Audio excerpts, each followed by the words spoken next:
Shalom saudara-saudara semua. Shalom shalom semuanya. Puji Tuhan kita masih bisa belajar sekolah Sabat bersama impromptu. Kita memasuki pelajaran kelima dengan judul Bersinar Seperti Cahaya di Malam Hari. Masih akan di sekitar buku Filipi ya. Kita belum berpindah ke Kolose ya. Kita masuk ke Filipi dan kita akan lihat ada banyak pelajaran penting yang Paulus ingin sampaikan kepada jemaat Filipi dan juga berlaku untuk kita hingga saat ini yang tinggal di dunia yang penuh berdosa dan penuh gejolak, semakin bergejolak bila dibandingkan zamannya Filipi ya. Dan ini pelajaran yang sangat bagus sekali untuk kita, terutama yang hidup di akhir zaman. Baik, sebelum kita mulai, eh, seperti biasa kita akan berdoa. Saya minta Mas Jansen pimpin dalam doa. Ya, mari kita berdoa. Bapa di surga, terima kasih. Sungguh baik Engkau.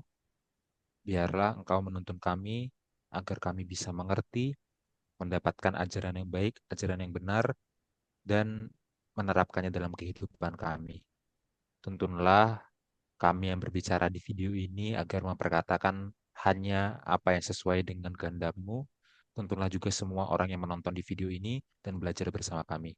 Kami mohon ampunilah segala dosa dan kesalahan kami. Kami berdoa dalam nama Tuhan Yesus yang telah menebus kami dari dosa. Amin. Amin. Oke, monggo.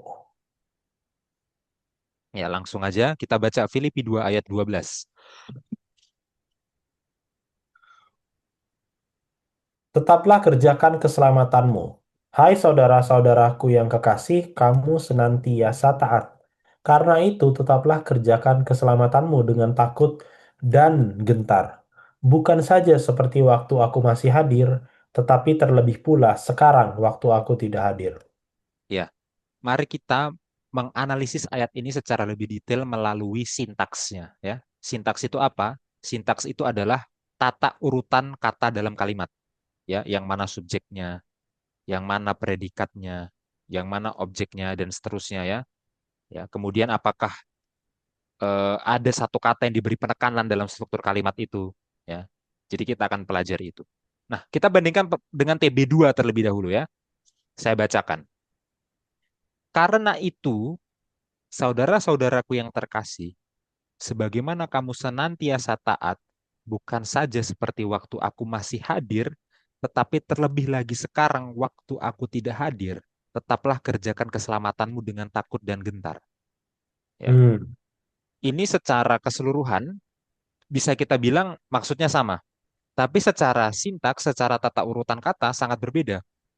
Karena di TB, ya, TB1 kita bilang gitu ya, frasa eh, karena ya, itu ada di tengah-tengah kalimat. Oke. Sementara di TB2, frasa karena itu ada di awal kalimat. Oke. Dan itu tidak mengubah arti keseluruhannya, tapi mengubah penekanannya. Ya.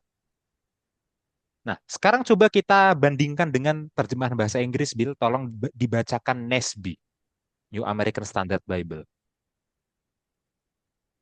Nesby 12. So then, my beloved, just as you have always obeyed, not as in my presence only, but now much more in my absence, work out your own salvation with fear and trembling. Ya, dalam Nesby juga ya, so then, karena itu, maka itu juga ditempatkan di awal kalimat seperti TB2. Ya. Lalu bagaimana cara kita untuk menguji sintaks mana yang paling pas? Ya, uji berdasarkan bahasa asli ya, bahasa Yunani. Standar kita adalah bahasa Yunaninya, ya. Ya, dan di sini saya mau disclaimer ya, saya belum bisa bahasa Yunani, kemampuan saya masih pra pemula, jadi pemula saja belum ya. Berbeda dengan bahasa Ibrani, saya memang sudah bisa, tapi Yunani belum. Jadi saya menerima kritik ya apabila ada penjelasan tata bahasa yang salah, pronunciation yang salah dan sebagainya ya.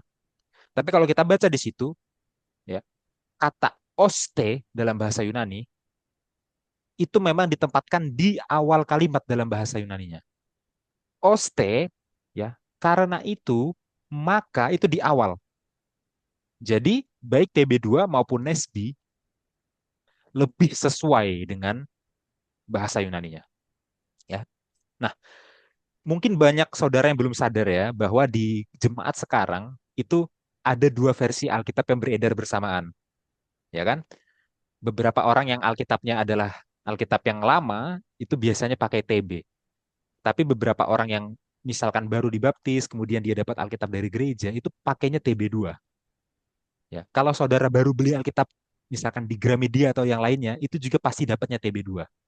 Nah, banyak orang yang belum sadar di jemaat itu beredar dua versi. Dipikirnya sama, ya. Hmm. Nah, padahal kalau kita sadar di jemaat ada yang pegang TB dan di jemaat ada yang pegang TB2, itu adalah kesempatan besar untuk kita bisa membandingkan terjemahannya ya. Nah, jadi bagi Hmm. saudara yang sekarang punya Alkitab, coba dicek punya saudara itu TB atau TB2 ya. Karena itu beda. TB2 itu sudah diperbaharui supaya lebih sesuai lagi dengan bahasa asli. Ya. Ya ini hanya sedikit catatan kecil yang nggak langsung berhubungan dengan pelajarannya, tapi berguna untuk kegiatan belajar di jemaat. Ya. Oke. Sekarang kita kembali ke ayatnya. Apa implikasinya, apa pentingnya perbedaan urutan kata, perbedaan sintaks ini terhadap argumennya Paulus? Ya. Ini bukan hal sepele. Ya. Ini sangat penting. Kenapa? Karena penekanan ini menghubungkan dengan ayat sebelumnya. Ya, kita ingat sedikit pelajaran pekan lalu. Di pekan lalu Paulus mengatakan bahwa Yesus adalah teladan sempurna kita. Ya, Yesus itu rendah hati, Yesus itu taat, maka kita harus rendah hati dan taat seperti Yesus. Ya, itu pelajaran pekan lalu. Karena itu, ya, oste lakukanlah demikian. Jadi karena itu, ya, frasa karena itu menghubungkan ajaran yang di ayat sebelumnya dengan aplikasi yang di ayat selanjutnya. Kalau karena itunya ditaruh di tengah, hubungannya jadi tidak terasa. Bukan berarti ajarannya jadi salah, enggak, bukan itu. Tapi hubungan logikanya seakan terputus, gitu ya. Nah, makanya hal sedetail ini ya, hal sedetail urutan kata dalam menerjemahkan itu benar-benar mempengaruhi cara kita untuk menafsirkan. Jadi ini sangat penting. Oke? Jadi apa yang kita baca sekarang adalah setelah kita tahu kerendahan hati dan ketaatan Yesus, maka oste harus begini, begini, begini. Gitu ya. Nah, sekarang kita lihat apa yang harus dilakukan. Yang harus dilakukan adalah kerjakan keselamatanmu. Ya, kerjakan keselamatanmu. Oke, ini secara teologi agak kontroversial. Ya, kenapa kontroversial? Karena di surat-surat Paulus yang lain, ya, Paulus itu benar-benar menekankan bahwa pembenaran itu hanya melalui iman, melalui kasih karunia Allah. Oke, sekali lagi, di surat-surat Paulus yang lain, ya Paulus bilang pembenaran itu hanya oleh iman melalui kasih karunia Allah. Kenapa di sini tiba-tiba keselamatan disuruh dikerjakan? Apakah sekarang Paulus mau bilang, oh iya keselamatan itu adalah hasil usaha, bukan melalui kasih karunia, tapi hasil usaha, makanya harus dikerjakan. Apakah begitu? Ya, sini letak eh, kontroversinya ya. Nah, kuncinya sebenarnya lagi-lagi ada di bahasa. Oke, kita harus melihat bahwa Paulus menggunakan dua istilah yang berbeda. Ya, yang pertama adalah istilah keselamatan, ya, keselamatan. Yang kedua adalah istilah pembenaran, pembenaran. Nah, istilah keselamatan dan istilah pembenaran itu bukan sinonim, bukan kata yang sama. Ini dua kata yang secara makna itu berbeda. Oke? Nah, supaya kita lebih paham apa maksudnya, apa perbedaannya antara keselamatan dan pembenaran, kita buka tulisan-tulisan Paulus yang lain ya. Jadi kita keluar dari Filipi, kita lebih teologis sekarang. Kita memahami teologi Paulus. Ya. Tolong Bill tampilkan 1 Korintus 6 ayat 11.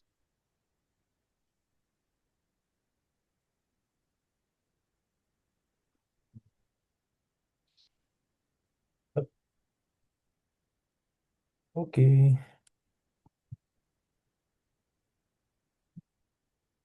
Dan beberapa orang di antara kamu demikianlah dahulu. Tetapi kamu telah memberi dirimu disucikan. Kamu telah dikuduskan. Kamu telah dibenarkan dalam nama Tuhan Yesus Kristus dan dalam roh Allah kita. Oke, ya.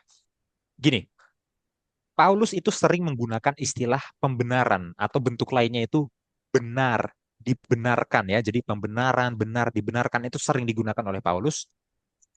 Dan maknanya itu adalah seseorang yang bersalah dikasih status dianggap tidak bersalah karena dia percaya kepada Allah. Sekali lagi ya, pembenaran itu adalah seseorang yang bersalah dianggap tidak bersalah, dikasih status tidak bersalah oleh Allah karena dia percaya, ya. Dan pembenaran juga adalah kondisi damai yang Allah mulai dengan orang ini, dengan orang yang dibenarkan. Kenapa? Karena waktu manusia berdosa, manusia itu berada dalam permusuhan dengan Allah. Ya, kalau kita berdosa, kita itu dalam permusuhan dengan Allah. Nah, dengan pembenaran, manusia diperdamaikan oleh Allah. Allah memperdamaikan manusia dengan dirinya. Ya, itu pembenaran. Nah, Paulus sering menggunakan kata ini dalam bentuk lampau, dalam bentuk masa lalu, dalam bentuk sudah terjadi. Ya, istilah bahasa Inggrisnya past tense. Perhatikan, kita baca lagi ayatnya dengan teliti. Ya, kamu telah dibenarkan. Telah berarti lampau, masa lalu, sudah terjadi. Oke? Ya, jadi pembenaran itu apa dalam bentuk lampau, umumnya Paulus begitu. Hmm. Ya. Bandingkan dengan Roma 5 ayat 1, Bil.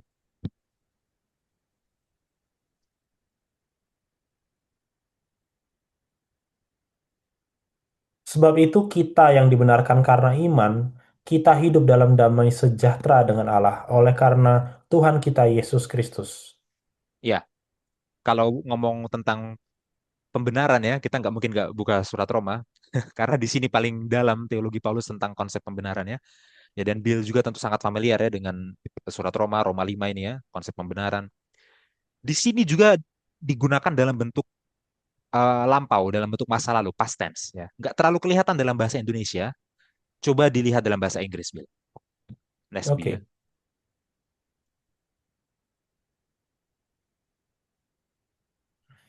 Therefore, having been justified by faith, we have peace with God through our Lord Jesus Christ. Ya, having been justified, apa maksudnya itu, Bill? Ya, telah dibenarkan, justified. Telah dibenarkan ya. Jadi dia memang past tense ya. Memang past tense gitu. Oke. Sekarang kita bandingkan lagi ya dengan Roma 4 ayat 5.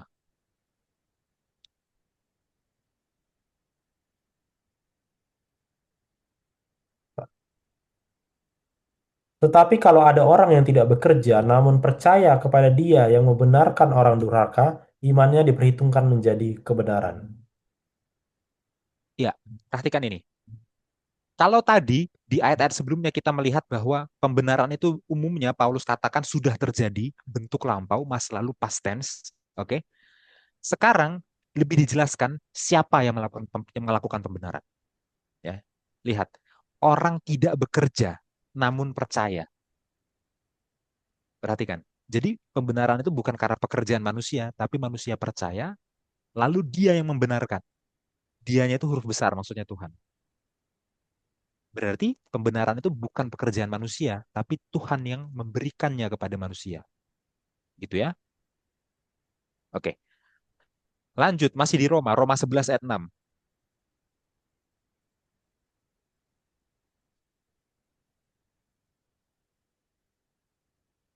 Tetapi jika hal itu terjadi karena kasih karunia, maka bukan lagi karena perbuatan. Sebab jika tidak demikian, maka kasih karunia itu bukan lagi kasih karunia. Ya, pembenaran terjadi karena kasih karunia bukan karena perbuatan. Ya, jadi lagi-lagi ya, sepenuhnya kasih karunia Tuhan bukan usaha manusia. Sama dengan Roma 4 ayat 5 tadi. Oke, kita rangkum dulu tentang pembenaran. Berarti pembenaran itu sudah terjadi di masa lampau, sudah terjadi di masa lalu, dan hanya dari Tuhan. Ya, itu pembenaran ya. Sekarang keselamatan. Kita ganti fokus ke keselamatan ya. 1 Korintus 5 ayat 5, tolong Bill.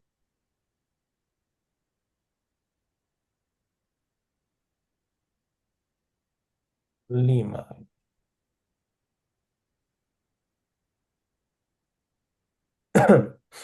Orang itu harus kita serahkan dalam nama Tuhan Yesus kepada iblis, sehingga binasa tubuhnya, agar rohnya diselamatkan pada hari Tuhan. Ya, kita nggak akan bahas segala sesuatu tentang ayat ini ya. Kita Ya. bahas kalimat terakhirnya aja ya. Agar rohnya diselamatkan, oke? Perhatikan diselamatkan. Jadi ini konsep keselamatan ya. Pada hari Tuhan. Pertanyaan, hari Tuhan itu masa lampau atau masa depan? Sudah terjadi atau belum terjadi? Past tense atau Hmm. future tense? Menurut ayat ini, Bill. Di masa depan Di masa ada. depan, Hmm. ya, masa depan. Oke, karena memang di sini hari Tuhan itu merujuk pada kedatangan Yesus yang kedua kali, ya, yang mana itu belum terjadi sekarang kita semua tahu, ya. Jadi memang betul gini, Paulus itu memang dalam kasus tertentu menyebutkan keselamatan itu juga bentuk lampau, masa lalu sudah terjadi past tense, ada di beberapa ayat.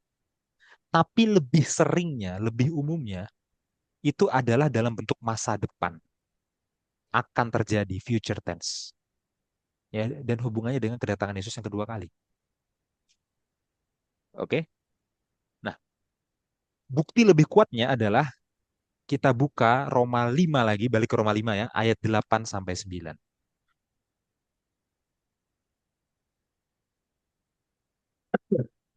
Roma 5.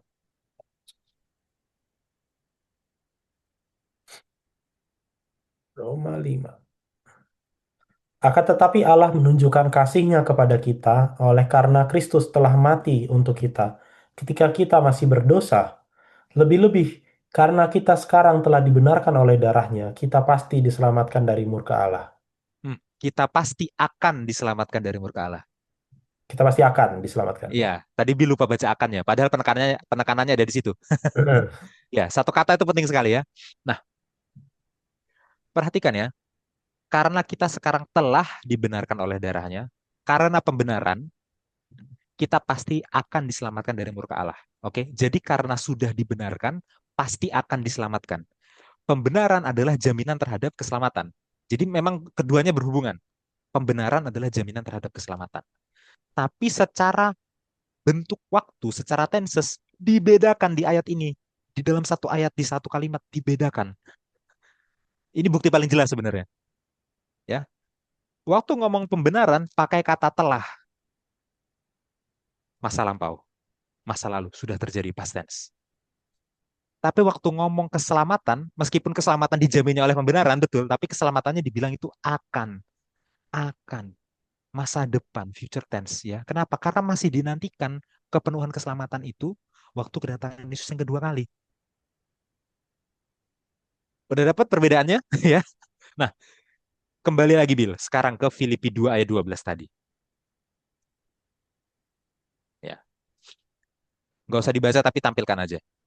Oke, Filipi 2 ayat 12. Ini. Ya, yang disuruh dikerjakan itu pembenarannya atau keselamatannya menurut ayatnya. Menurut ayatnya adalah keselamatan. Iya. Jadi kalau dibilang dikerjakanlah pembenaranmu, wah itu baru bertentangan. Karena pembenaran sudah terjadi di masa lalu dan hanya dilakukan oleh Tuhan. Ya, tapi keselamatan juga hanya dilakukan oleh Tuhan, betul, tapi belum terjadi. Nah, yang dimaksud kerjakan, kerjakan itu adalah bukan berusahalah mencapai keselamatanmu, bukan kayak gitu. Yang dimaksudkan kerjakan itu adalah hidupkanlah keselamatanmu. Karena kamu sekarang hidup di keadaan antara pembenaran dan kedatangan Yesus. Pembenarannya sudah terjadi, kedatangan Yesusnya belum terjadi. Tapi meskipun kedatangan Yesus keselamatan belum terjadi, kamu harus menghidupkannya dari sekarang karena sudah dibenarkan, ya. Jadi kerjakanlah keselamatanmu maksudnya adalah berperilakulah seperti orang yang sudah dibenarkan yang sedang menantikan keselamatan. Berperilakulah dengan cara yang layak bagi Injil Kristus yang sudah membenarkan kamu dan akan menyelamatkan kamu nanti. Ya, berbuat baik dan benarlah karena sudah dibenarkan dan masih menunggu Yesus datang yang kedua kali. Ya, jadi kerjakanlah keselamatanmu itu adalah sebuah kehidupan yang berada di antara yang sudah dan yang belum. Already but not yet.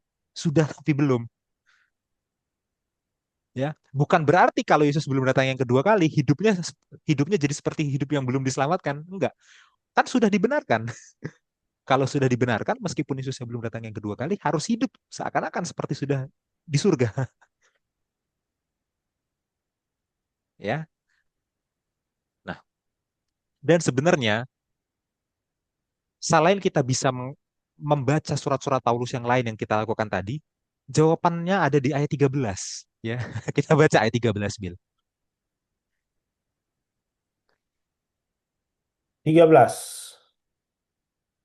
Karena Allah lah yang mengerjakan di dalam kamu baik kemauan maupun pekerjaan menurut kerelaannya. Iya, Allah yang mengerjakan di dalam kamu baik kemauan. Jadi niat untuk mengerjakan keselamatan itu niatnya dari Tuhan. Ya, kemauan maupun pekerjaan. Nah, ini eh, bahasa Indonesianya kurang spesifik ya. Tapi sebenarnya kalau berdasarkan Yunaninya, pekerjaan itu maksudnya kemampuan. Ya, bahasa Yunaninya energia, energia, energi. Ya, jadi kemauannya, keinginannya untuk bisa mengerjakan keselamatan itu dari Tuhan. Nah, selain keinginannya, kemampuannya, energinya itu juga dari Tuhan. Ya, jadi kembali lagi meskipun di ayat 12 disuruh mengerjakan keselamatan, ternyata di ayat 13 sudah dijelaskan sama Paulus. Kalau kamu mengerjakan keselamatanmu, kemauannya, niatnya itu dari Tuhan, kemampuannya, energinya juga dari Tuhan. Ya, jadi meskipun ada tanggung jawab pribadi untuk menghidupkan keselamatan itu, ya, itu tidak datang atas inisiatif sendiri, tapi semuanya dari Tuhan. Gitu ya. Ya, ya memang pembahasan tentang pembenaran oleh iman ya, ini sudah banyak sekali dibahas di dalam Protestan, gereja Protestan, dan secara khusus dalam gereja Advent juga sering dibahas. Ya, tapi mungkin mungkin jarang yang membahas itu secara tensesnya. Ya, jadi ini bisa menambahkan dimensi pemahaman saudara ya, bahwa selain ini dipahami secara sistematik, ya pahami juga secara tensesnya. Ya, already but not yet itu sudah tapi belum. Ya, dan ini bisa membuat kita lebih lebih paham dengan kondisi kita sekarang. Kita ada di mana ya dalam sejarah keselamatan gitu ya. Oke, sampai di sini. Silahkan Bil, tanggapannya. Iya, makasih Mas Hansen. Dan sebenarnya eh, saya melihat dari sisi yang lain dari ayat ini adalah Paulus berada di jalan yang harus sangat hati-hati untuk tidak bilang bahwa ini legalitas, tapi di saat yang sama tidak bilang kamu jangan pasif, Hmm. menurutku. Maksudnya dia dia harus punya konsep teologi yang benar dan dia benar konsep teologinya, ya, karena itu dari Tuhan sendiri, saya percaya bahwa dia harus mengatakan eh, semuanya itu dari Tuhan. Tetapi di saat yang sama dia harus meminta orang percaya, manusia secara penuh, secara menyeluruh maksud saya, untuk membuat keputusannya apakah ingin merespon dorongan itu dari Tuhan. Dan itu apa namanya? Pemberian respon itu bukanlah berarti legalitas dan dorongan dari Tuhan itu juga bukan berarti kamu pasif aja. Jadi nggak ngapa-ngapain. Jadi ini adalah suatu kerjasama menurut saya. Adalah suatu kerjasama dalam hal Tuhan memberikan Roh Kudus datang mendorong kita untuk menjadi orang yang lebih baik. Tapi ya kalau kita tidak mau, ya mau bagaimana? Tuhan kan tidak bisa paksa, gitu kan? Apakah itu melalui pendengaran oleh firman? Apakah dinasehatin orang, ditegur oleh pengkhotbah, atau dengar lagu? Ya kemarin kita belajar melalui lagu atau apapun. Ya itu bisa datang dan itu kan adalah bagian dari mengerjakan keselamatan kan, kita diingatkan untuk jadi orang yang lebih baik. Tapi kalau kita tidak mau, kita tidak merespon dalam hal itu maksudnya, ya Tuhan tidak bisa memaksa manusia begitu. Cuma eh, di satu sisi saya juga harus melihat bahwa ini ada pertanyaan nih. Eh, Kalau kemampuannya dari Tuhan, terus kita kan diminta untuk merespon. Bahkan ada yang bilang bahkan kemampuan untuk merespon pun itu dari Tuhan. Ya. Jadi sebenarnya manusia ini nggak ada kredit apapun dalam dalam bilang wah ini selama ini karena saya telah mampu. Nah, gimana menurutmu Mas Hansen? Ya, Biasanya, biasanya pertanyaan umumnya itu tuh. ini jadi lebih ke teologis daripada eksegesis jadinya ya. Iya Kalau sih. pertanyaannya seperti ini. Ya, tapi mungkin kalau kita eh, jawab, ya ini perbedaannya nanti antara doktrin predestinasi dengan kehendak Hmm. bebas. Jadi ya di situ perbedaannya ya. Ya, eh, predestinasi itu adalah segala sesuatu sudah ditentukan oleh Tuhan. Hmm. Bah, bahkan bukan hanya ininya, bukan hanya hasilnya ya, tapi pilihannya juga. Keputusannya juga ya. Ya, keputusannya juga sudah ditentukan. Ya, jadi kalau orang memilih untuk percaya kepada Yesus itu karena sudah dipredestinasikan.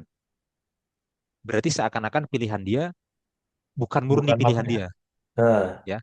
Nah, yang yang perlu kita pahami ini juga jadi berlaku sebaliknya. Kalau Hmm. orang memilih tidak percaya, berarti itu bukan sepenuhnya pilihan dia, tapi itu Tuhan. dipredestinasikan juga oleh Tuhan. Artinya apa?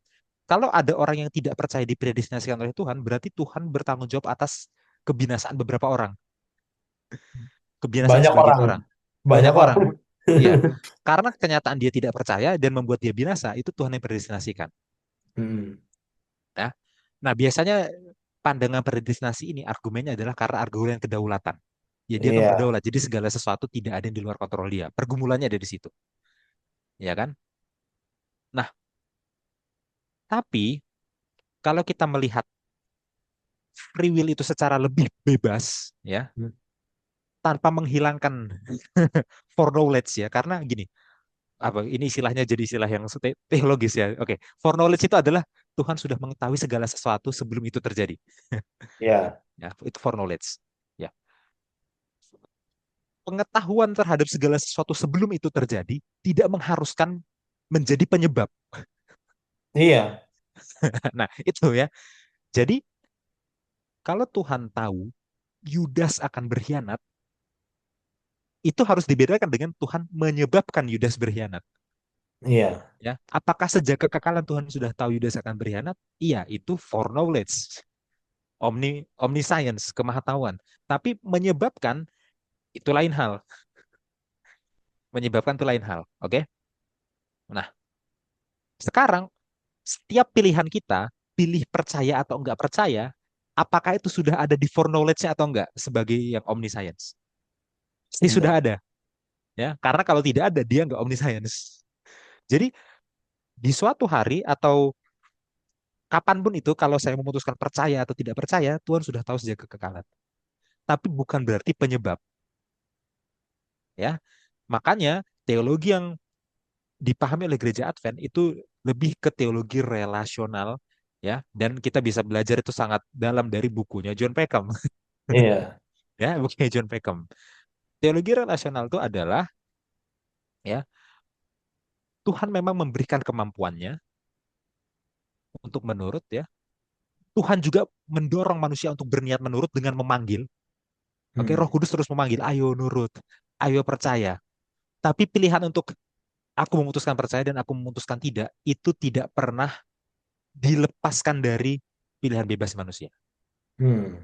Ya, jadi memang Tuhan selalu mengajak untuk berniat, aktif mencari, ya kan? Dan waktu sudah berniat, oke karena kamu sudah berniat, aku mampukan. Itu jelas, Hmm. ya. Dan memang Tuhan juga sudah tahu.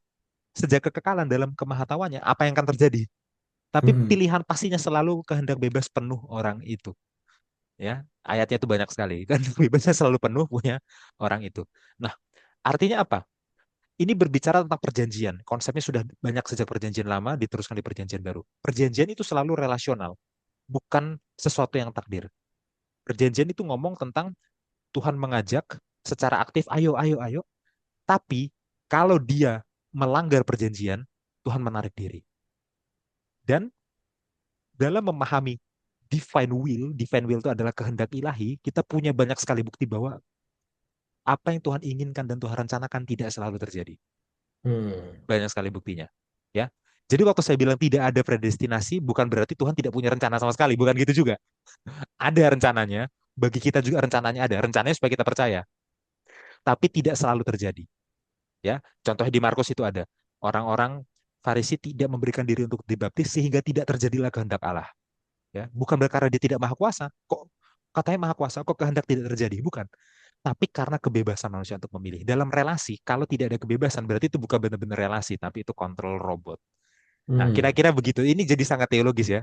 Kalau mau buka Iya, ayat, jadi banyak banget ayatnya nanti, tapi rangkumannya iya, begitu. Silahkan, Bil. iya. Memang saya sengaja tanya itu karena per- eh, beberapa orang yang bisa bukan prediksi sih, tapi ini lebih ke pengalaman sih. Membaca Ya. ayat, membaca ayat semacam ini, semacam Filipi 2 ini. Nah, mulai banyak itu argumennya nanti, gitu kan. Jadi memang kita nggak hadirkan semua ayatnya, eh, saudara-saudara, tapi kurang lebih konsepnya seperti itu, gitu ya. Dan saya rasa itu harus diadres, karena banyak orang yang nggak puas gitu, masa cuma gini, Mm-mm. terus gimana gitu kan? Berarti Tuhan nggak mau tahu dong. Kalau Tuhan nggak bisa ngapa-ngapain, berarti Tuhan nggak maha, maha kuasa dong. Nah, itu kan pertanyaan-pertanyaan Mm-mm. semacam itu saya rasa harus diadres melihat ayatnya semacam ini gitu ya. Saya akan kasih satu kutipan untuk menambahkan lebih lengkap. Kristus telah memungkinkan setiap anggota keluarga manusia untuk menolak godaan. Semua yang ingin hidup saleh dapat menang seperti Kristus menang. Untuk menjadikan kasih karunia Allah milik kita sendiri, kita harus melakukan bagian kita. Tuhan tidak bermaksud untuk melakukan bagi kita apakah itu kemauan atau perbuatan kita. Kasih karunia-Nya diberikan untuk bekerja di dalam kita untuk berkehendak dan berbuat, tetapi tidak pernah sebagai pengganti usaha kita. Jiwa kita harus dibangkitkan untuk bekerja sama, gitu ya. Roh Kudus bekerja di dalam kita agar kita dapat mengerjakan keselamatan kita sendiri. Kualitas mental yang baik dan karakter moral yang tinggi bukanlah hasil kebetulan. Allah memberikan kesempatan. Keberhasilan bergantung pada penggunaan kesempatan tersebut. Kesempatan yang diberikan oleh Tuhan harus segera dikenali dan dimasuki dengan penuh semangat. Ada banyak orang yang dapat menjadi orang-orang hebat jika, seperti Daniel, mereka bergantung pada Allah untuk kasih karunia agar menjadi pemenang, dan untuk kekuatan dan efisiensi untuk melakukan pekerjaan mereka. God's Amazing Grace, halaman 111. Ya, saya rasa ini kutipan yang tepat ya. Kerjasama tidak menghilangkan usaha kita, tapi semuanya itu berasal dari Tuhan ya. Tuhan terus bekerja. Pelajarannya biarlah kita mengenali suaranya itu ya. Biarlah kita mengenali dan membuat keputusan yang tepat. Mungkin itu Mas Hansen dari saya. Iya. Ya. Eh, tentu kita harus siapkan ya pembahasan teologi dan filosofis yang lebih dalam kalau ada Hmm. pertanyaan. Tapi saran Iya, saya berfokus lebih ke eksegesis ya. iya, iya, Saran iya. saya itu, terutama tadi analisis tenses itu ya, itu lebih lebih ke surat Filipinya daripada ke doktrin keselamatannya. Ya, Iya. surat Filipi berhubungan dengan doktrin keselamatan, tapi doktrin keselamatan bukan hanya surat Filipi. Ya, dua-duanya penting, tapi sekolah sahabat kita adalah surat Filipi, bukan sekolah sahabat yang apa sistematik teologi, bukan yang dogmatik doktrinal ya.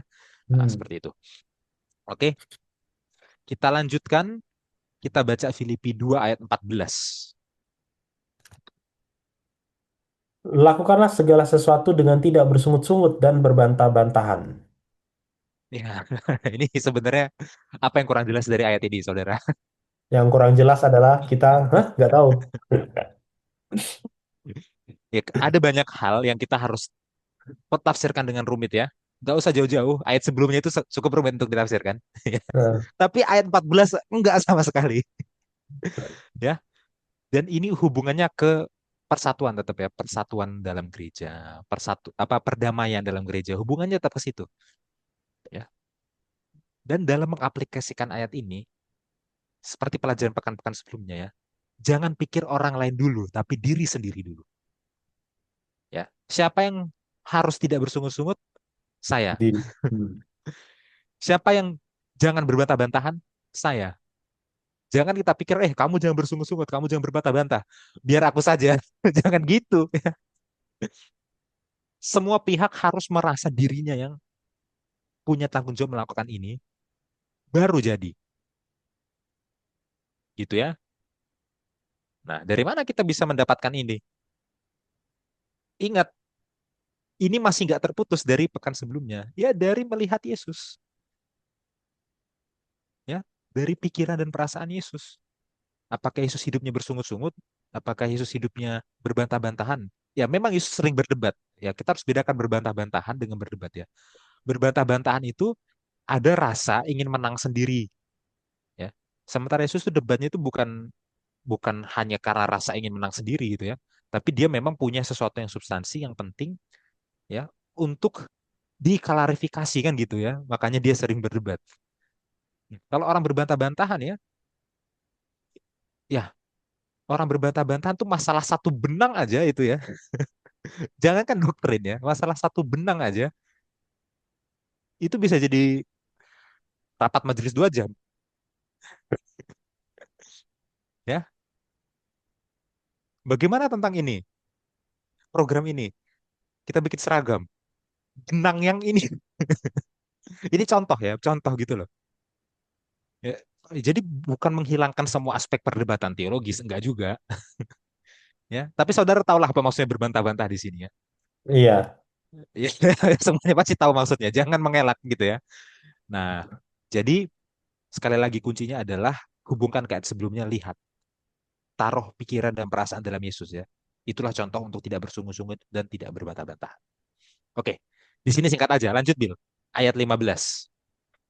oke. Supaya kamu tiada beraib dan tiada bernoda, sebagai anak-anak Allah yang tidak bercela di tengah-tengah angkatan yang bengkok hatinya dan yang sesat ini, sehingga kamu bercahaya di antara mereka seperti bintang-bintang di dunia. Iya. Kalau di ayat 12 sampai 13 ya, tadi tentang kerjakan keselamatan, itu berbicara tentang sumbernya, ya, sumbernya, kemauannya, kemampuannya itu dari Tuhan, ya. Kemudian dinamika kehidupan Kristen itu adalah harus menghidupkan keselamatan meskipun Yesus belum datang, ya. Sekarang dijelaskan hasilnya bagaimana. Hasilnya bagaimana itu di ayat 15 sampai 16, ya. Hasilnya adalah tidak beraib, tidak bernoda, kemudian eh, tidak bercela, ya, dan bercahaya. Itu hasilnya. Ya, berbicara tentang tidak berair, tidak bernoda dan lain-lain ini ya, ada satu aplikasi yang baik dari pelajaran hari Senin, paragraf ketiga, kalimat terakhir ya. Tolong dibacakan, Bill. Hari Senin paragraf ketiga kalimat terakhir. Dalam situasi seperti ini, kebiasaan Daud merupakan pedoman yang sangat baik bagi kita.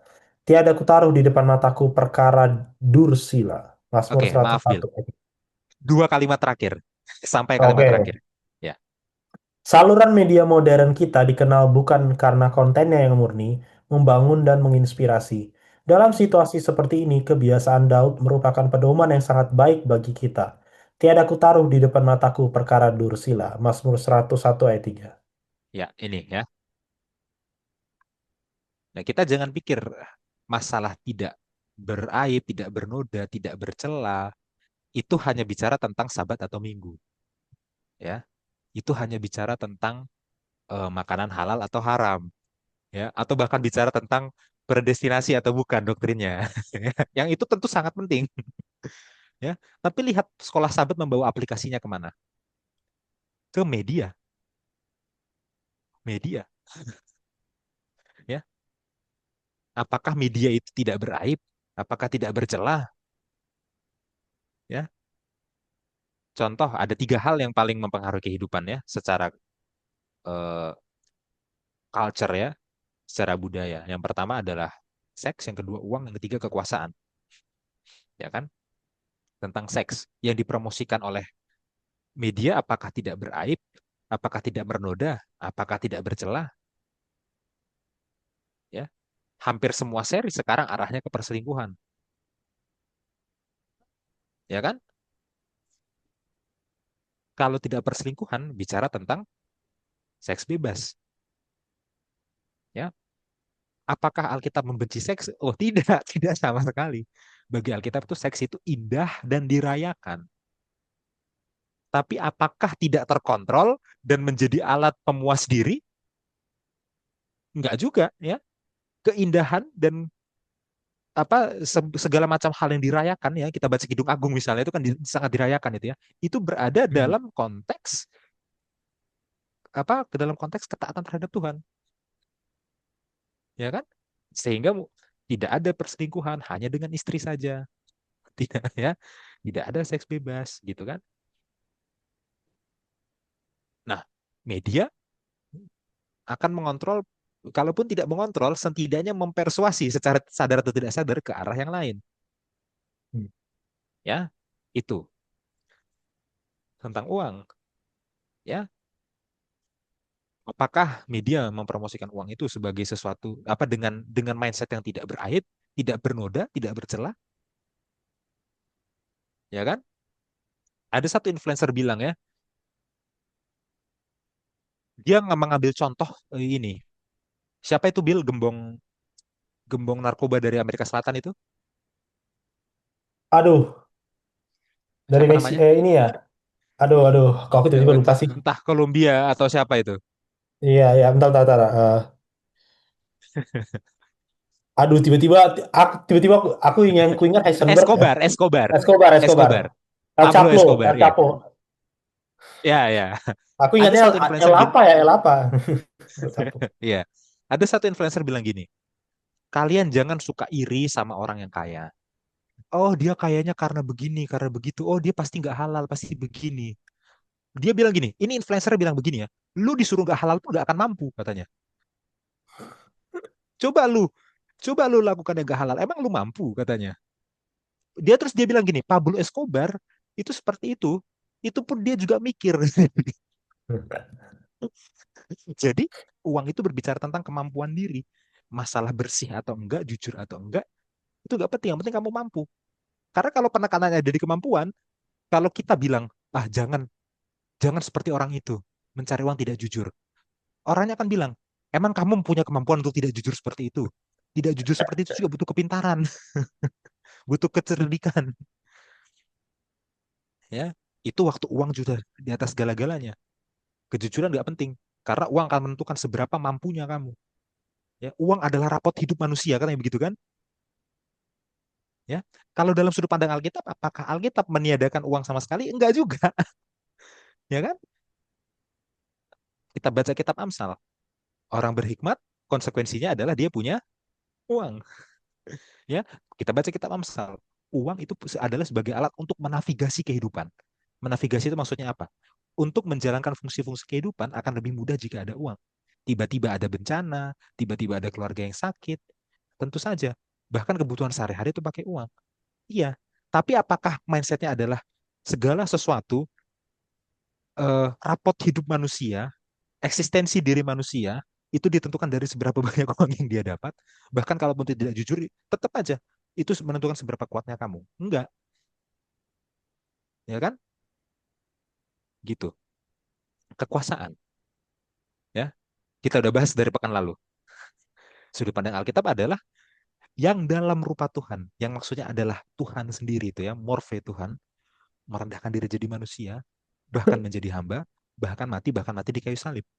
Hmm. Kekuasaan itu bukan sesuatu yang harus dipertahankan, ya kan? Dalam sudut pandang dunia, ya kita jawab sendiri bagaimana. Media mempromosikannya bagaimana, ya kan? Nah, coba pikirkan ini baik-baik ya. Selain masalah doktrin, pikirkan baik-baik tentang apa yang media sosial berikan kepada kita. Apakah itu tidak berat, tidak bernoda, atau tidak bercela? Ya. Sekarang ada fitur untuk mengatur algoritma. Ya, setahu Hmm, saya untuk explore Instagram itu kita bisa atur algoritmanya topik apa kita bisa pilih. Ada fitur untuk tidak suka, jangan tampilkan konten seperti ini. seperti ini, ya, Ada fitur itu. Ada fitur untuk membatasi jam, biasanya di setting HP masing-masing. Ya, kita harus punya safety guideline bagi kita untuk sosial media. Jangan anggap semuanya netral. Ya, mulai sekarang atur algoritmanya, jangan biarin bebas. Jangan biarin iya, bebas. Atur algoritmanya, pilih jenis topik apa. Ya. Kedua, kalau tiba-tiba muncul konten, ya, yang mungkin saudara sebenarnya suka, tapi itu sebenarnya tidak murni, tidak tidak suka, tampilkan lebih sedikit seperti ini. Ketiga, batasi jamnya. Mau nggak mau, bukan hanya masalah sabat atau minggu, bukan hanya masalah makanan halal haram. Kita harus lakukan itu dengan serius sekarang ini. Ya, ini sedikit kesaksian ya. Jumat sore kemarin dalam perjalanan dari Jakarta Barat ke Tangerang, saya naik bis. Yang mana saudara tahu kalau di bis itu ya, kita bosan. Kalaupun kita nggak pegang HP, kita akan lihat HP orang di sekitar kita apa saja isinya. Ya kan? Ya kelihatan, bukan sengaja tapi kelihatan. Ya, ada satu orang, ya dia buka WhatsApp, kemudian dia buka chat GPT, dia tanya sesuatu, kemudian dia buka Instagram, dia buka berandanya, feeds-nya ya. Begitu dia buka explore, ya ini pria ini lagi, orang ini laki-laki ya, ya. Seluruh explore dia itu adalah perempuan dengan pakaian eh, ya setengah terbuka misalkan gitu. Ya. Nah, itu apakah di luar kontrol kita? Sebenarnya kan bisa kita atur gitu loh. iya, Ya. Nah, itu hal-hal seperti itu. Ya, saudara pasti ngerti maksudnya gimana untuk lebih eh, serius lagi untuk mengontrol media sosial kita ya. Kenapa? Tujuannya apa? Ya, tujuannya ada di pelajaran sekolah sahabat kita supaya kita bersinar seperti cahaya di malam hari. Ya, itu dari ayat hmm, 15 ini. Dari ayat 15 inilah, ya. Hingga kamu bercahaya di antara mereka seperti bintang-bintang di dunia. Ya, kalau bahasa ya kalau TB2-nya pakai kata bintang-bintang, ya. Iman kita harus memisahkan kita dari hal-hal yang jahat. Kalau dunia ini gelap, dunia ini selingkuh, dunia ini korupsi, kita enggak. Kita enggak, kita kelihatan terangnya, ya. Sama seperti background saya ini, ya kan? Dan gambaran cahaya itu diambil dari perjanjian baru, saudara-saudara, ya. hmm, Di perjanjian baru, cahaya itu adalah simbol untuk misi menjangkau bangsa-bangsa lain di luar Israel yang belum percaya, ya kan? Ya, saudara bisa baca ayatnya Yesaya 42 ayat 6 misalkan, Yesaya 49 ayat 6 ya. Israel itu adalah cahaya untuk menjangkau bangsa lain yang belum percaya, ya. Bahasa Ibrani itu Or Lagoyim, ya kan? Nah, perjanjian baru melanjutkan konsep itu dalam konsep Israel rohani. Israel rohani harus menjangkau yang tidak percaya. Kalau pengaruh media sosialnya mempengaruhi kita dengan cara yang sama, kita yang dijangkau namanya. Bukan kita yang menjangkau, kita yang dijangkau. Ya, oke. Ayat 16, Bil. bentar.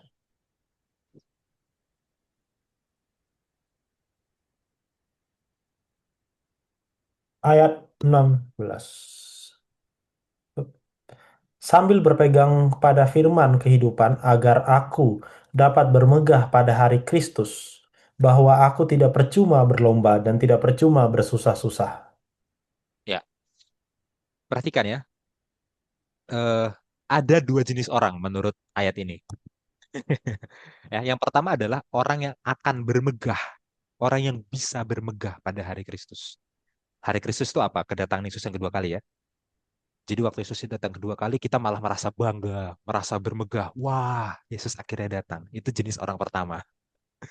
Jenis orang yang kedua adalah orang yang percuma berlomba dan percuma bersusah dalam kehidupan ini. Ya, entah apa yang dia kejar, nggak tahu juga. Ya, dalam segala jerih lelahnya, bekerja, melayani, itu percuma. Ada dua jenis ya. Apa yang membedakan dua jenis orang? Yang membedakan adalah apakah dia berpegang pada firman atau enggak. Kalau kita berpegang pada firman, kedatangan Yesus yang kedua kali itu menjadi sebuah hal yang membanggakan, menyenangkan bagi kita. Akhirnya Yesus datang yang kedua kali. Tapi kalau kita tidak berpegang pada firman, waktu Yesus datang, yang ada bagi kita apa? Kebinasaan kan? Jadi seluruh hidup ini cuma sia-sia, orang ujung-ujungnya binasa. Ya, tapi kalau berpegang pada firman, seluruh hidup ini gak sia-sia. Ya, karena ujungnya kekekalan. Ya, lagi-lagi ini konsep pengkhotbah sebenarnya. Ya, tentu Paulus sebagai rabi sangat mengerti kitab pengkhotbah. Di sini dia tidak mengutip, tapi konsepnya sangat sejalan dengan kitab pengkhotbah. Ya, oke. Sampai di sini, Bill. Silahkan tanggapannya. Iya. Dan sebenarnya kan ini satu kaitan ya, 16, 15. eh Bagaimana menghidupi kehidupan yang tidak bernoda, tidak bercela. Ya, eh, kita ambillah contoh di pelajaran kita ya, karena udah dibuat contoh aplikasinya itu media ya. Ya, dengan berpegang pada Mm-mm. firman, itu kan maksudnya. Berarti Iya. solusinya, kira-kira media yang Mm-mm. kita tonton tuh sesuai dengan firman Tuhan atau tidak? Itu kan. Dan eh, sebenarnya ada ya ya ini saya guilty of it juga sih. Cuma maksudnya gini, kadang-kadang kita tuh sok kuat. Enggak kok, Nggak akan tergoda. ini kan cuma gini doang. Enggak kok, ini kan cuma gini doang. Nah, itu biasanya tuh. Ya karena saya menganggap diri saya masih muda ya. Atau bahkan ini untuk orang tua pun. Sebenarnya ini bukan masalah usia sih. Cuma memang kita itu manusia itu suka bermain dengan api aja. Dan menganggap kita itu kuat. Hmm. Padahal kita tahu bahwa itu tuh kita nggak boleh bermain-main di situ misalnya contohnya ya. You name it lah. Apakah itu kekuasaan, apakah itu tadi apa lagi hubungan yang nggak jelas gitu ya, seks atau perselingkuhan contohnya atau kekuasaan, ya kan? Ya saya jadi ingat ya satu tokoh, ini lucu juga. Jadi gibah ya, tapi ini bukan gibah. Hmm. Saya ada satu tokoh, saya nggak sudah sebut namanya, tapi saudara pasti tahu kalau saya ngomong. Satu tokoh orang Indonesia dia bilang bahwa ya dulu saya suka protes ya. Kalau ada pejabat lewat, apa ini? Kok kok rame? Kok ada iring-iringannya? Saya suka protes ini nggak cinta rakyat, nggak adil sama masyarakat. Sekarang setelah saya menjabat ya enak juga ya kayak gini. Ya. Nah, kenapa dia bisa itu? Mungkin karena waktu dia menjabat awal ya ini biasa aja, ya kan memang harusnya kayak gini. Jadi yang dulu awalnya bilang enggak kok saya nggak akan kuat, tapi lama-lama frasanya jadi berubah. Frasanya jadi ya udahlah kan cuma gini doang, ya kan cuma Hmm. gini aja. Lama-lama ya terjerumus. Makanya kata berpegang pada firman itu jadi unik karena berpegang itu seolah-olah ada arus gitu loh, kayak ada arus yang Hmm. besar banget. Lalu kita kayak mau pegangan sama siapa nih gitu kan? Nah, Ya. kita butuh memegang sesuatu untuk bertahan dari arus itu. Nah, makanya penggambarannya sangat bagus menurut saya. Berpegang pada firman. Ya, karena Paulus sadar bahwa kita hidup di dunia yang ya bahkan dia dibilang angkatan yang bengkok hatinya. Ya, kalau di zaman Paulus angkatan bengkok itu kayak gitu, zaman sekarang gimana lagi ya? Bukan bengkok lah, mungkin udah deform gitu ya. Udah Tidak saking berbentuk. kacaunya, saking kacaunya maksud saya. Ya, mungkin itu Hmm. sedikit Mas Hansen dari saya. Iya, iya. Apa ada kutipan Bill untuk bagian ini? Ya, ada satu dari Lift Him Up. Kita harus mencerminkan karakter Yesus dimanapun, baik di gereja, di rumah kita, atau dalam pergaulan sosial kita dengan tetangga kita. Kita harus membiarkan citra Yesus yang indah tampak. Ini tidak dapat dilakukan kecuali kita dipenuhi dengan kepenuhannya. Jika kita ingin lebih mengenal Yesus, kita harus mengasihinya karena kebaikan dan keunggulannya. Dan kita harus berkeinginan untuk menjadi begitu menyatu dengan karakter ilahinya. Sehingga semua orang akan tahu bahwa kita telah bersama Yesus dan belajar darinya. Dengan menjalankan prinsip-prinsip murni Injil Kristus dalam hidup kita, kita menghormati dan memuliakan Bapa kita yang di sorga. Ketika kita melakukan ini, kita memantulkan terang yang diberikan surga ke dunia gelap di sekitar kita. Orang berdosa akan dipaksa untuk mengakui bahwa kita bukanlah anak-anak kegelapan. tetapi anak-anak terang. Ya, lucu ya, dipaksa untuk mengaku ya. Artinya sangat berbeda sekali sampai mereka harus terpaksa bilang Iya, gitu ya. iya, Bagaimana mereka akan mengetahui hal ini? Melalui buah yang kita hasilkan. Orang mungkin memiliki nama mereka di buku gereja, tetapi itu tidak menjadikan mereka anak-anak terang. Mereka mungkin memegang posisi terhormat dan menerima pujian dari manusia, tetapi itu tidak menjadikan mereka anak-anak terang. Harus ada karya kasih karunia yang mendalam, kasih Allah di dalam hati, dan kasih ini diungkapkan melalui ketaatan. Living Hub iya, 266. Ya, saya rasa ini kutipannya sangat bagus sekali. iya, iya. Dan menampar juga ya. Iya. Oke, kita lanjutkan, Bill. Oke, Kita baca Filipi 2 ayat 17 sampai 18. 17, 18. Tetapi sekalipun darahku dicurahkan pada korban dan ibadah ak- aku bersukacita dan aku bersukacita dengan kamu sekalian. Dan kamu juga harus bersukacita demikian dan bersukacitalah dengan aku. Iya, dan di sini Paulus kembali mengingat ini ya tentang kehidupannya, kesusahannya. Ya, sekalipun darahku dicurahkan, ya kan? Jadi Paulus melihat memang ada kemungkinan bahwa pekerjaannya ini mungkin akan membuat dia mati. Ya, kita ingat di beberapa pelajaran sebelumnya ya, Paulus bingung mau pilih mati atau hidup. Ya, dua-duanya oke. Ya kan? Saudara pelajari ulang itu. Di sini Paulus sebutkan lagi, mungkin saja darahnya tercurah, mungkin saja dia mati karena pekerjaan Tuhan. Ya, tapi dia menganggap kalaupun harus mati, ini seperti persembahan khusus, seperti korban, seperti persembahan khusus bagi Tuhan. Ya, dia bersukacita dan dia juga minta jemaat Filipi bersukacita. Berarti apa? Kalau sukacitanya Paulus adalah berkorban, berarti jemaat Filipi kalau disuruh bersukacita berarti disuruh berkorban juga. Ya, implikasi logisnya begitu ya, meskipun nggak tertulis begitu. Nah, disingkat aja di bagian ini. Silahkan, Bill, tanggapannya. Eh, ya, Paulus ini apa ya menurut saya? Paulus ini adalah true missionary menurut saya. Menurut saya dia adalah misionaris terhebat kedua setelah Yesus ya. Menurut saya pribadi. Kenapa? Karena jarang kita lihat orang yang begitu kayak perubahan hidupnya seperti Paulus satu. Tapi ketika dia convert, pengalamannya itu luar biasa sekali. Sampai akhirnya, ini kan epistel ya, maksudnya ini kan surat kan.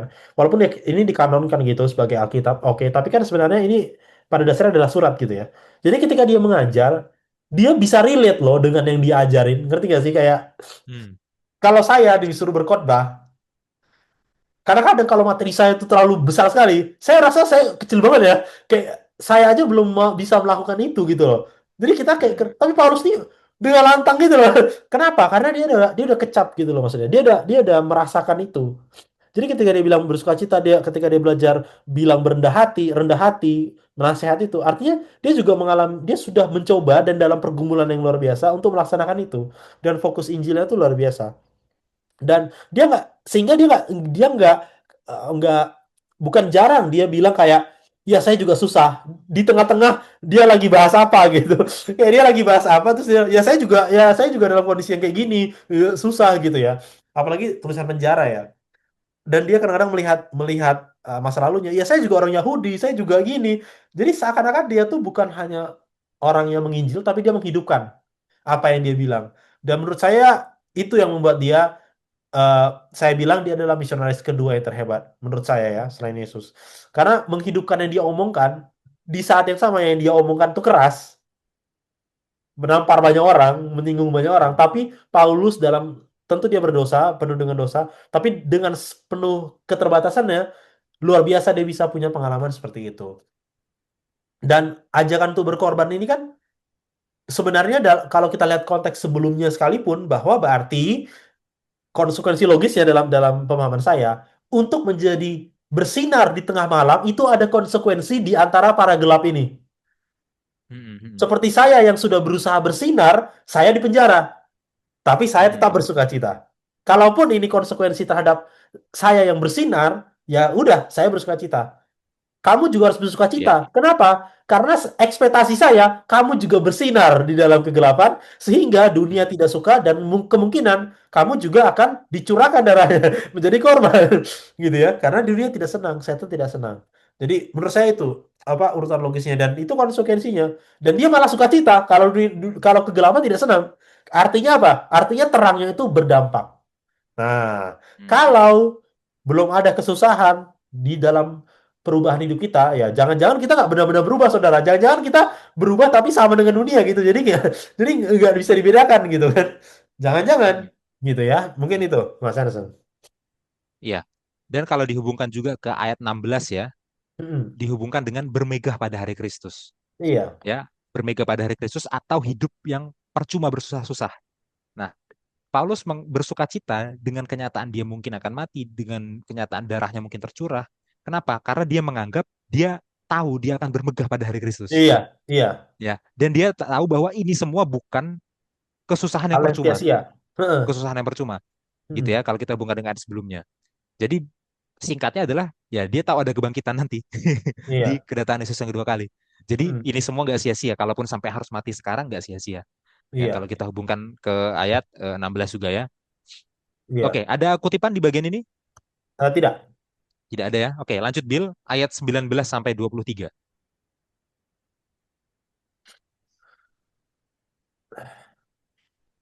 19 sampai 23. Timotius dan Epafroditus. Tapi dalam Tuhan Yesus, kuharap segera mengirimkan Timotius kepadamu, supaya tenang juga hatiku oleh kabar tentang hal ihwalmu. Karena tak ada seorang padaku yang sehati dan sepikir dengan dia, dan yang begitu bersungguh-sungguh memperhatikan kepentinganmu. Sebab semuanya mencari kepentingannya sendiri, bukan kepentingan Kristus Yesus. Kamu tahu bahwa kesetiaannya telah teruji, dan bahwa ia telah menolong aku dalam pelayanan Injil, sama seperti seorang anak menolong bapaknya. Dialah yang kuharap untuk kukirimkan dengan segera, sesudah jelas bagiku bagaimana jalannya perkaraku. Iya. Ya, jujur saya kaget ya ada kata ihwal di situ karena saya tidak Iya. baca TB. Saya baca TB2. Ya, jadi bukan saya belum baca ayatnya, saya sudah baca ayatnya dalam terjemahan lain dan nggak ada kata itu ya. Saya bacakan TB2. Namun dalam Tuhan Yesus, kuharap dapat segera mengirim Timotius kepadamu supaya hatiku juga tenang karena kabar tentang kamu. Ya, itu TB2-nya. Tidak ada kata ihwal ya. Nah, tapi secara umum ya berarti kabar tentang orang Filipi itu maksudnya ya. Ya. Itu kabar ya. Oke, kita di sini melihat ya penjelasan Paulus tentang Timotius. Bagaimana Timotius ini orangnya? Ya, eh, di ayat 20 dikatakan Timotius itu sehati dan sepikir dengan Paulus. Ya. Oke, sekarang kita baca ayat ini dalam bahasa Yunaninya, Bill. Oke. Filipi.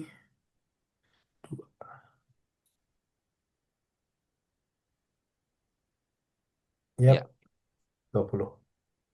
dalam bahasa Yunani ya, tolong di hover itu ya, di frasa kindred spirit.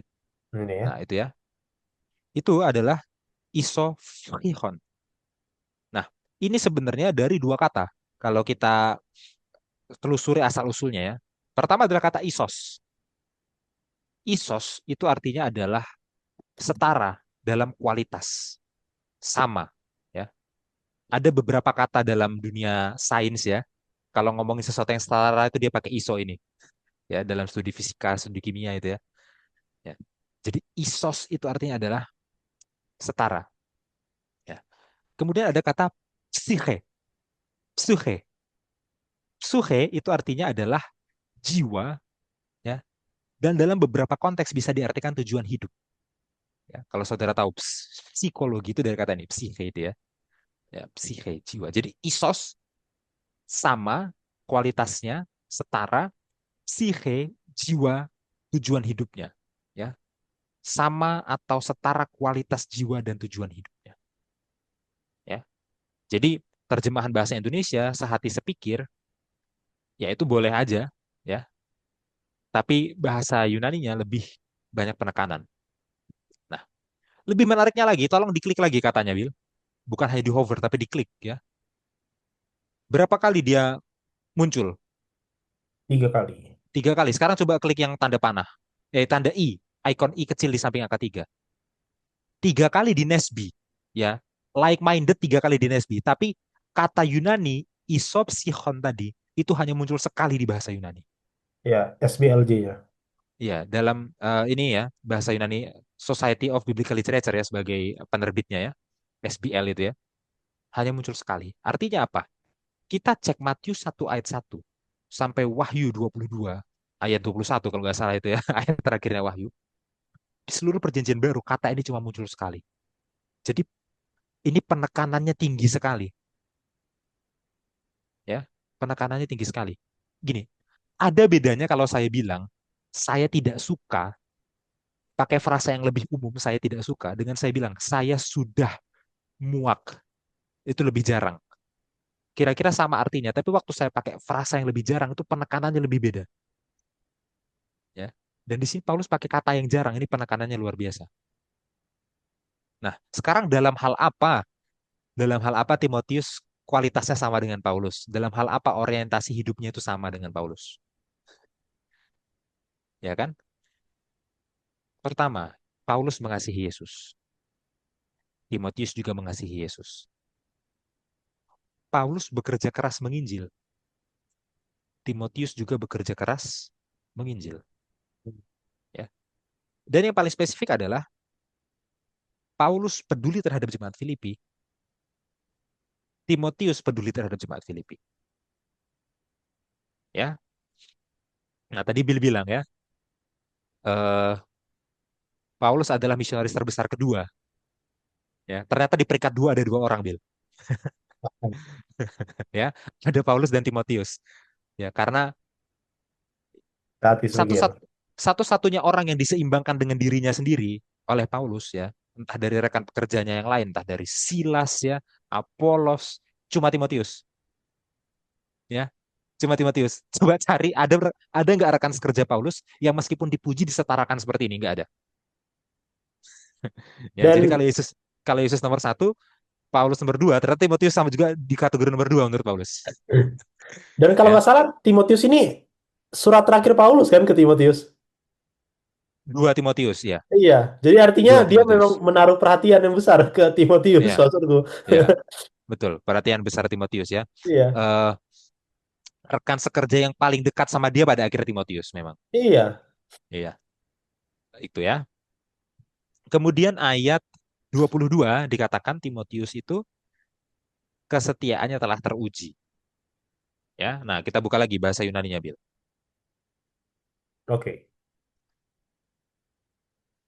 Ya, ayat 22 ya. Ya, coba di hover di proven character. oke. Eh, eh, Ya, ya itu adalah dokime ya. Kata dokime. Di sini muncul dalam bentuk lain ya. Dokimen. Ya, tapi akarnya sama. Jadi dokimen itu juga kata yang jarang muncul di Perjanjian Baru, tapi nggak sejarang yang tadi. Ya, ya ini masih adalah beberapa kali. Kalau yang tadi kan cuma sekali, ini masih muncul beberapa kali ya. Contohnya muncul di Roma 5 ayat 4. Di Roma 5 ayat 4, dokime itu adalah orang yang sudah melalui cobaan. Orang yang sudah melalui cobaan. Itu. Nah, jadi kita kan bertanya, Timotius ini kesetiaannya sudah teruji. Memang apa standar ujiannya apa? Ya kan, kita harus lihat ujian itu kan harus ada standarnya. Ya dia sudah melalui pencobaan kehidupan, hmm, gitu kan? Kemudian kalau kita baca di 2 Korintus, kata dokime juga digunakan, itu berbicara tentang orang yang sudah terbukti tulus menginjil, tulus melayani. Ya. Jadi apa standarnya bahwa dia teruji kesetiaannya? Dikasih cobaan hidup, udah bertahan, ya. Diajak menginjil, dia tulus, ya. Nah, kita semua kan mungkin bisa jadi orang yang terlihat kuat gitu ya, kalau belum ada cobaan atau kalau belum menginjil, hmm, ya. Kalau hidup itu oke-oke aja dan kita nggak perlu pikirin pekerjaan Tuhan, ya, ya kelihatan baik, ya. Begitu dia tepat masalah kehidupan, begitu harus bukan hanya harus bekerja dalam pekerjaan sehari-hari, tapi harus mengabdikan waktu untuk menginjil juga. Baru di situ kelihatan tahan uji nggak nih orang. Ya, semua orang juga bisa baik-baik aja kalau nggak menginjil ya. Jadi ini di situ apa kekuatan dari Timotius ini. Ya. Dan kalau kita bandingkan dengan sejarah Yunani Romawi abad pertama ya, kita bisa melihat bagaimana Josephus. Josephus itu adalah sejarawan Yahudi Yunani ya, sejarawan dia orang Yahudi tapi dia ke Yunani-Yunanian orangnya cara berpikirnya ya.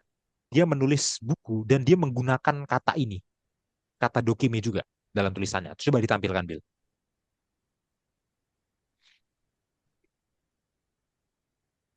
Ya, ini adalah tulisan beliau, judulnya adalah Antiquities of the Jews ya, Hmm. orang Yahudi pada zaman kuno.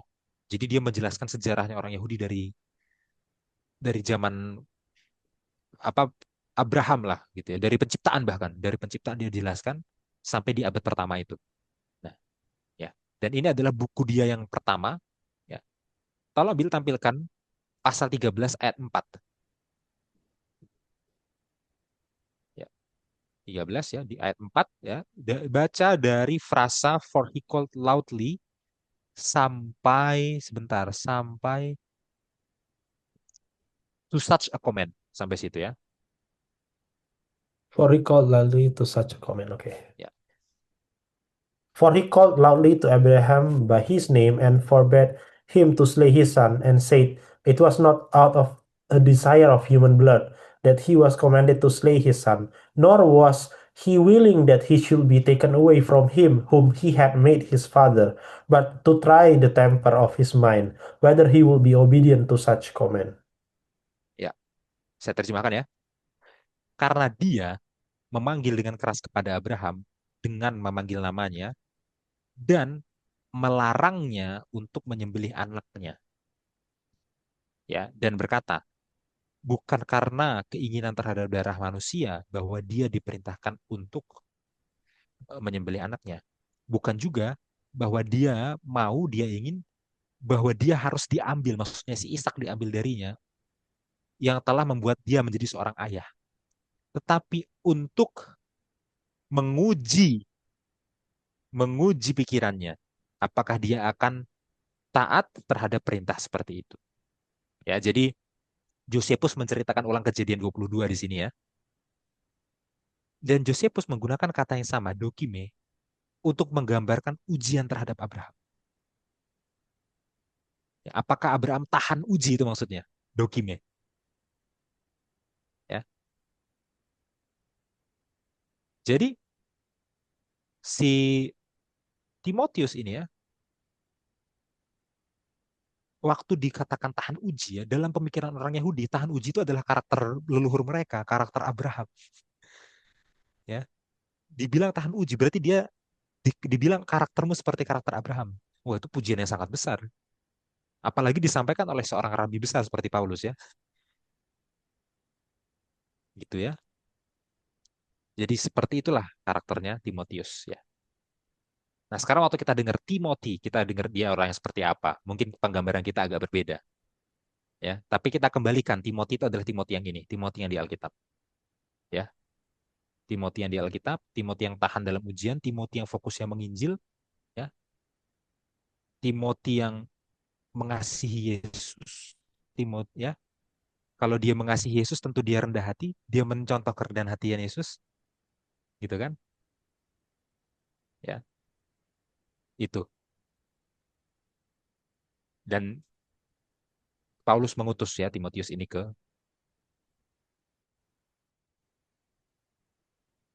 Filipi. Seperti itu ya. Silakan Bil, tanggapannya. Iya, menurut saya tahan uji. Balik lagi ya tadi ya. Saya rasa kalau Paulus menyamakan Timotius seperti dia dalam kekuatan tahan ujinya, berarti Timotius itu juga adalah orang yang berpegang pada firman, itu ya. Kalau saya banyak lihat urutannya tadi kan yang di atas kan, artinya Timotius itu adalah orang yang berpegang pada firman. Dan mungkin itulah yang memampukan dia. Artinya orang yang berpegang pada firman, orang yang mengamalkan apa yang dia baca, itu sudah pasti adalah orang yang menginjil. Saya mau larinya ke sana. Jadi nggak bisa kita belajar sekolah Sabat dan belajar Alkitab ini, tapi kita tidak menginjil kepada orang. Itu rasanya ya gimana? Berarti ada yang salah gitu dengan kita. Karena menginjil itu adalah satu paket gitu. Melalui penginjilan itulah kita berpegang pada firman gitu kan, menjadi cahaya. Jadi saya suka tadi perkataan Mas Hansen. Ih, kalau kamu nggak menginjil, pasti nggak ada masalah. Bukan pasti nggak ada masalah maksud saya. Bisa-bisa jadinya hidupmu itu nggak ada masalah. Karena masalah itu datang mana pada saat kamu mau berusaha untuk melakukan yang benar, malah itu masalah itu datang biasanya. Pada saat kamu menginjil, baru arus dari luar itulah yang kencang untuk menerjang kamu. Kalau kamu berenang searus, ya nggak ada masalah ya, ikut-ikut aja gitu kan. Tapi sebenarnya kita dalam situasi yang berbahaya kalau kita mengikuti dunia. Mungkin itu yang saya lihat ya dari dari deskripsi Timotius ya. Semoga kita bisa seperti dia. Mungkin itu, Mas Hansen. Ya. Sekarang mari kita baca Filipi 2 ayat 25 sampai 30. Sementara itu, kuanggap perlu mengirimkan Epafroditus kepadamu, yaitu saudaraku dan teman sekerja serta teman seperjuanganku, yang kamu utus untuk melayani aku dalam keperluanku. Karena ia sangat rindu kepada kamu sekalian dan susah juga hatinya sebab kamu mendengar bahwa ia sakit. Memang benar, ia sakit dan nyaris mati. Tetapi Allah mengasihani dia. Dan bukan hanya dia saja, melainkan aku juga, supaya duka citaku jangan bertambah-tambah. Itulah sebabnya aku lebih cepat mengirimkan dia, supaya bila kamu melihat dia, kamu dapat bersuka cita pula dan berkurang duka citaku. Jadi sambutlah dia dalam Tuhan dengan segala sukacita dan hormatilah orang-orang seperti dia. Sebab oleh karena pekerjaan Kristus ia nyaris mati dan ia mempertaruhkan jiwanya untuk memenuhi apa yang masih kurang dalam pelayananmu kepadaku. Ya. Jadi di sini ada satu orang lagi ya, yaitu Epafroditus. Ya, dia ini adalah rekan sekerjanya Paulus juga ya, selama di Filipi ya. Dikatakan di sini Epafroditus itu sakit sampai hampir mati. Ya, jadi dalam melayani Epafroditus itu nggak takut mati dia, sama seperti Paulus ya, sakit sampai hampir mati. Ya, kenapa? Karena jemaat Filipi ini mengirim Epafroditus kepada Paulus ya, untuk mengunjungi Paulus di penjara, untuk memenuhi kebutuhan Paulus di penjara. Ini jemaat Filipi mengirim Epafroditus ya. Dan uang atau sumbangan yang diberikan oleh jemaat Filipi kepada Paulus itu dititipkannya juga lewat Epafroditus gitu ya. Nanti waktu Epafroditus pulang dari penjara kembali ke Filipi, kemungkinan besar Epafroditus juga yang membawa suratnya ke Filipi. Ya, jadi surat ini yang kita baca ini itu kemungkinan dia yang bawa ke Filipi. Ya, banyak pakar Alkitab yang berpendapat seperti itu. Nah, kenapa Epafroditus harus disuruh cepat-cepat pulang? Ya kemungkinan karena ada masalah di Filipi, ada masalah di jemaat ya, yang kita sudah pelajari dari pekan-pekan sebelumnya kan. Ada jemaat yang apa menyombongkan diri, mementingkan diri itu ya. Dikirimlah Epafroditus ini ya, dan orang Filipi disuruh menyambut Epafroditus. Dan sambutannya itu bukan berdasarkan karena Epafroditus ini kaya atau Epafroditus jabatannya besar, enggak. Ya, Epafroditus harus dihargai, ya, harus dihormati ya karena dia mengikuti teladan Yesus. Makanya dalam kita menilai orang gitu ya, kepada siapa kita lebih memberi hormat gitu kan? Orang-orang eh, dalam tempat-tempat yang strategis dalam jemaat itu kita taruh orang yang bagaimana, ya kan? Apakah berdasarkan statusnya, jabatannya, kekayaannya, atau kita lihat, oh ini memang orang yang mengikuti teladan Yesus. Makanya kita kasih penghargaan ke dia untuk ditaruh di tempat pengajaran, di tempat penatua, ya. Nah, Paulus bilang Epafroditus itu harus dihormati, tapi karena dia mengikuti teladan Yesus, bukan karena yang lain. Ya, oke. Sikat aja di bagian ini, Bill. Silahkan. Iya, dan menurut saya itu punchline-nya yang terakhir ya. Ya, Dan Kalau di jemaat,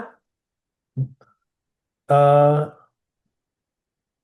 jangan sampai saya, itu ketika melihat orang yang mungkin dari status ekonomi sosialnya rendah, tapi kalau dia mengikuti teladan Yesus, kita biasanya itu pandang sebelah mata. Malah itulah yang harus dapat penghormatan. Kita harus ya memberikan penghormatan ya, memuji dia, maksudnya menyemangati dia gitu. Harus notice, karena nggak semua orang bisa kayak gitu. Maksudnya bisa kayak gitu tuh apa? Bisa mengikuti teladan Yesus tanpa dilihat orang. Kalau di Jumat banyak orang yang bisa mengikuti teladan Yesus karena mungkin dia terlihat dia terlihat kaya, dia di posisi paling depan. Jadi dia harus mengikuti teladan Yesus supaya dilihat orang. Tapi kalau coba bukan orang siapa-siapa, ya itu yang jadi tantangannya. Dia tidak punya motif kan jadinya. Orang kan bisa, saya bisa bermotif untuk berbuat baik. Tapi kalau saya nggak kenal sama orang dan saya memang mau berbuat baik aja, nah itu baru ya ketika tidak dilihat orang itulah malah di situ dia bercahaya ya. Kalau saya lihat dari pelajaran ini. Mungkin itu Mas Hansen. Ya. Apa ada kutipan untuk bagian ini, Bill? Tidak, cukup. Cukup ya. Oke, kalau begitu mari kita rangkum pelajarannya. Oke.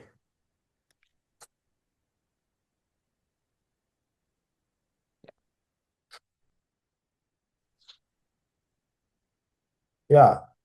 Ya, nomor satu adalah eh, ayat 12 sampai 13 ya. Filipi 2 ayat 12 sampai 13 berbicara tentang apa maksudnya mengerjakan keselamatan itu utamanya ya. Tentu dibandingkan dengan surat Paulus yang lain ya, dianalisis juga kosakata yang dipakai apa, dianalisis tensesnya apa, dan setelah kita menganalisis itu, maka kesimpulan teologinya bagaimana gitu ya. Tadi juga ada pertanyaan tentang ini ya, tentang ya kalau begitu berarti semuanya kehendak Tuhan dong, nggak ada kebebasan manusia ya. Pertanyaan tentang predestinasi dan kehendak bebas ya. Itu bisa disampaikan sebagai opsional kalau ada pertanyaan gitu Hmm. ya. Tapi utamanya bukan di situ karena ini bukan pelajaran tentang eh, apa bukan pelajaran tentang doktrin ya. Hmm. Karena waktu pelajaran tentang doktrin kita kurang dieksegesis. Begitu waktunya eksegesis, kita belajar doktrin lagi, kapan eksegesisnya nanti? Iya. Sudah ada di tirulan yang lain waktu itu ya kita bahas itu ya. Oke, lanjut di ayat 14 sampai 16 ya. Ya, itu berbicara tentang hasilnya, hasil dari mengerjakan keselamatan. Ya, hasilnya adalah menjadi tidak bercacat, tidak bercela itu ya, dan menjadi terang. Ya, perhatikan aplikasinya dalam kehidupan modern, ya, secara khusus dalam media sosial. Itu ya tadi poinnya. Kemudian poin ketiga ya adalah tentang Paulus yang me- merelakan kalaupun dia harus mati karena dia menganggap itu sebagai korban. Yaitu ayat 17 ya Bila, sebagai korban.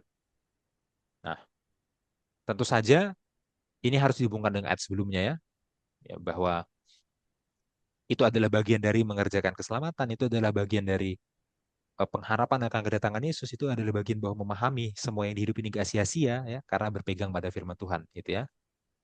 Itu ayat 17 sampai 18, 17 sampai 18 ya, lebih tepatnya. Oke, ditulis dulu, Bill.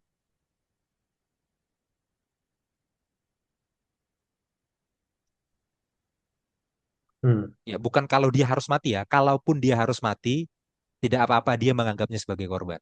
Lebih Ya. ada kalaunya ya.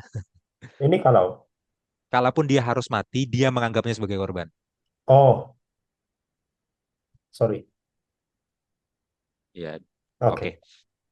Lalu ayat 19 sampai 23 ya, tentang Hmm. eh, Timotius ya.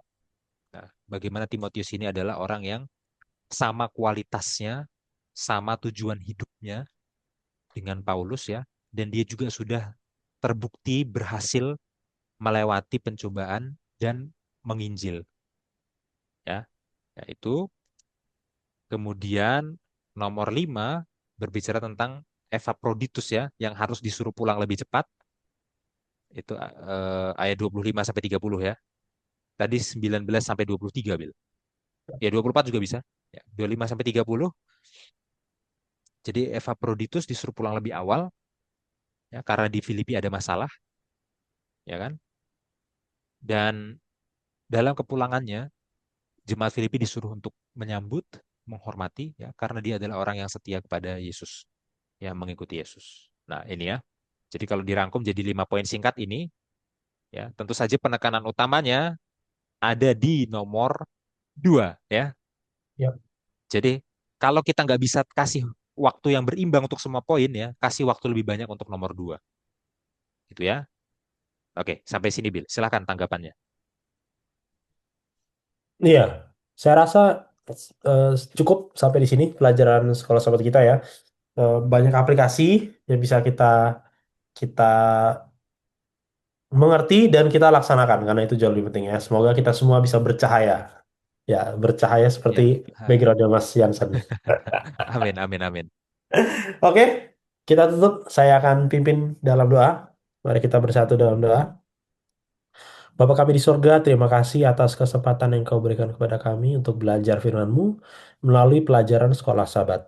Bantu kami untuk bisa mengerti, mengingat, dan melaksanakan apa yang kami telah pelajari. Kami ini manusia yang lemah, kami butuh tuntunan-Mu, kami butuh Roh Kudus untuk menuntun kami.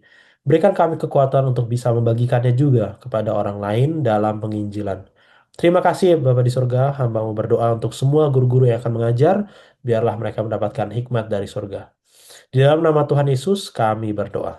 Amin. Amin, Baik, amin, amin. sampai di sini pelajaran sekolah sahabat kita. Shalom. Shalom.